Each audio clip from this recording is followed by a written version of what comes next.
Hey there, this is Scott from Mindswitch, and happy day after Halloween. How was your Halloween? I was there last night. We had a long tube to shoot the candies through to the kids because of the COVID restrictions. And I got to tell you, my kids are out of the house. They're not an active part of Halloween, although my daughter Holly dropped by last night. Is it wrong that I enjoy Halloween just as much as I did as a kid? Man, that is a festive thing where all these kids are coming around and just having a good time. Really, particularly at this time in 2020, what a great thing to see. Hey, what we're digging into today is about a change in command. Sergeant, we are changing command. And what we're talking about today is how that as life goes on for us, and again, our audience is primarily those who are 40, 50, 60, and 70 on, where the body has led us for our first 4 decades of life. It's had all that energy. I mean, do you remember being back in high school or maybe university, and you'd have a double class of socials or math or something. You'd be sitting at this desk, and it's the last place you wanted to be because there's so much energy. You needed to move. You needed to get rid of that kinetic spirit, and get rid of that energy. And, I remember, as a kid, I started a wildlife sanctuary, and, I would be up at 6 a.m. working for an hour and a half, drive an hour and a half to Toronto, do some endangered species presentations for 4 hours, drive an hour and a half home, take care of the animals at night, do the paperwork, be in bed at midnight, up again at 5 or 6, and repeat, and do that 6 days a week. I think I could do it. But boy, would I be pushing some boundaries here. And that's what this episode in the podcast is all about changing command. That as we age, we have to make sure that our mind switch, how we think about things, our attitudes, and our habits push our boundaries so that our body, which was once leading the charge for everything that we wanted to do, knows it's taking orders from a mind that still wants to have the best days, the best years, and your best decades in front of you. I mean, isn't that what we all want? We often talk about retirement. We do not like that word. We prefer that we don't retire. We actually refire, and that we're just getting started. And no matter what age you're at right now, that is a great and healthy mindset to have. And that's what we're talking about. How do you get your mind ready so that when you have work optional life or a new phase in your life, what are some of those things you can do to actually make sure that your mindset is strong enough, is vibrant enough, that you're going to fully lean into things and not get to the finish line of being able to do whatever you wanted to do, exhausted and going, oh, all I want to do now that I've, quote, retired is no responsibility, no accountability, no time restrictions. I just want to be free. And, studies will show time and time again, that's one of the worst things, if not the worst thing you can do for yourself, is where you just totally disengage. So what we're talking about today is, rather than just disengaging, is getting your mindset ready so that you build a runway for yourself so that as you approach work optional life, you've got some things lined up. And specifically today, what we're going to talk about is creating a feedback loop for your day. I know, man, that sounds boring. So here's what I'm really talking about.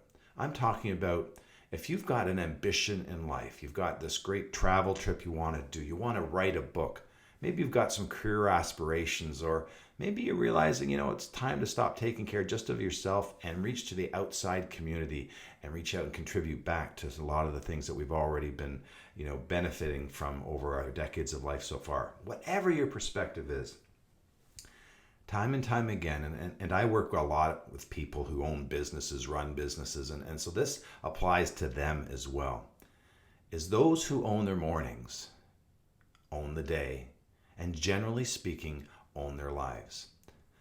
It's those who are deliberate and intentional in the morning, and I'll tell you what I mean by that in a second. That's where people get things done. You see, if you've got this great big aspiration, and I have one, I'm trying to write a trilogy of books. And, if I think about it right just in front of me, I'm going, wow, that's a ton of work, because I'm still working full time. Where am I going to get that time? But if you own your mornings and you take a step-by-step approach, little increments every day, then all of a sudden you get momentum. So, in sports analogy, we're not trying to hit the home run. We're trying to hit the single, get on base today, move forward tomorrow, and we'll keep going around those bases, scoring our visions, our dream runs over a period of time. So in your morning, what does your morning routine look like? I mean, are you one of those people, as I used to be, and okay, I'm going to be honest here, sometimes occasionally am. Have you got that supercomputer by your bedside table? That thing we call our cell phone. That thing that studies have shown that actually produces addictive responses as strong as heroin. Boy, that's a tough thing to switch off, isn't it? But here, if you're going to own your morning, if you're going to be able to set your intentions for the day, some things that you could consider doing. And I was just doing a webcast yesterday with a group of business people in Eastern Canada, entrepreneurs, about how to set their day, because they're always saying they're always so busy they can't get to this stuff that's really important.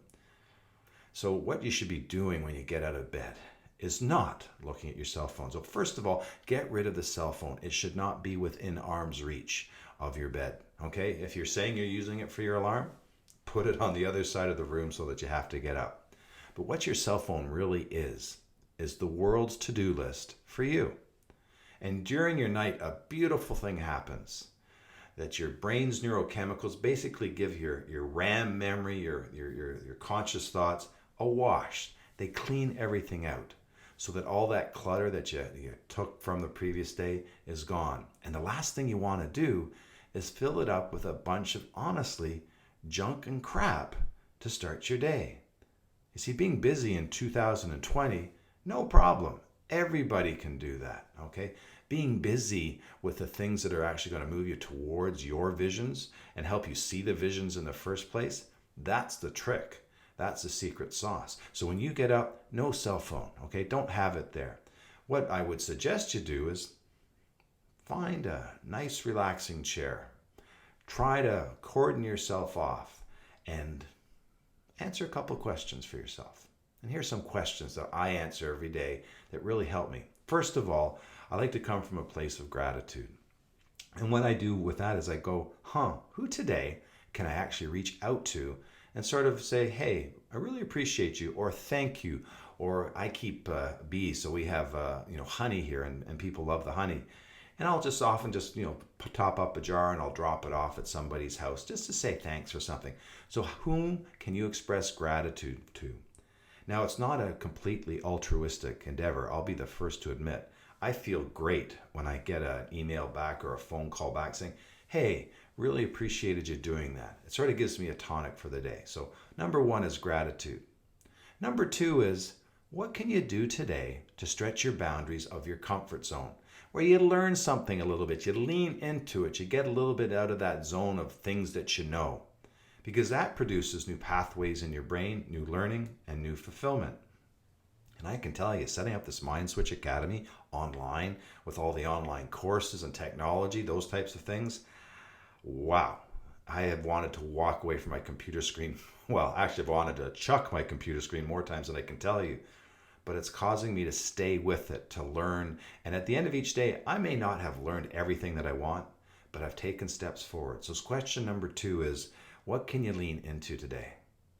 And the one that I always make sure I ask is, what can get me excited today? What in my world that I think is on my to-do list, one thing that I'm really looking forward to today? Okay? There's several other questions that you can ask along the way, such as, who needs you to be at your best today? If your day looks good and you're at the end of it, what have you got done? And all that takes is literally a 5 or 6 minute sit down, write it on a piece of paper. Don't type it on a computer, because writing actually generates that visceral response that we feel things when we write them, and we write them down. So it's much better than typing. And just fold up the book and then go on to your day with, and I always start out with that, that piece of gratitude going forward. Who can I say thank you to? And that's been work colleagues, it's been family members, it's been friends, it's been all kinds of people. So just get that starting, that intention going for your day. Own your morning. And then the second piece that ties into that, when we create that feedback loop for the whole day, is when you've gone through your day. And as your house begins to wind down, your day begins to sort of take the pressure off, Perhaps Netflix finds its way onto your TV, or you're opening your good book and there's a glass of wine in your hand. Before you dive deep into that, take that journal out that you were scribing in early in the morning and take a look, that expression of gratitude that you sent out to somebody. Did you get some feedback on that? And how did that make you feel? Did you lean into something today to go outside your comfort zone and learn something new? And did you keep in mind some of the big things that are really important to you and that you may not have been able to fully action today, but you were thinking of them? This end of the day is a great feedback loop to help your brain believe in the habit of taking control of your mornings. Now, you're going to show and get some immediate progress right over a couple of days, but it usually takes, not a warning, but just it usually takes 3 to 4 weeks to get this new routine where it just sort of is part of what you do. Getting up earlier, setting the intentions for the day, and having that closing feedback loop at night. And by the way, you get to sleep better because of this. Why is that?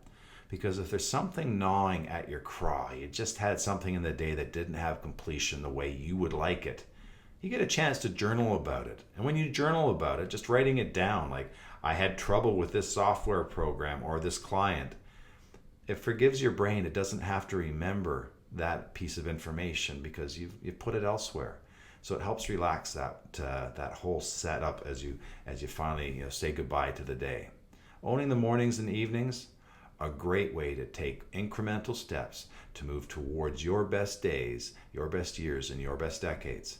And that's what Mindswitch is all about. Next time on the Mindswitch podcast, your dreams, visions, and aspirations. What are they? Let's make them the best they can be. Until next time, have yourself a great week.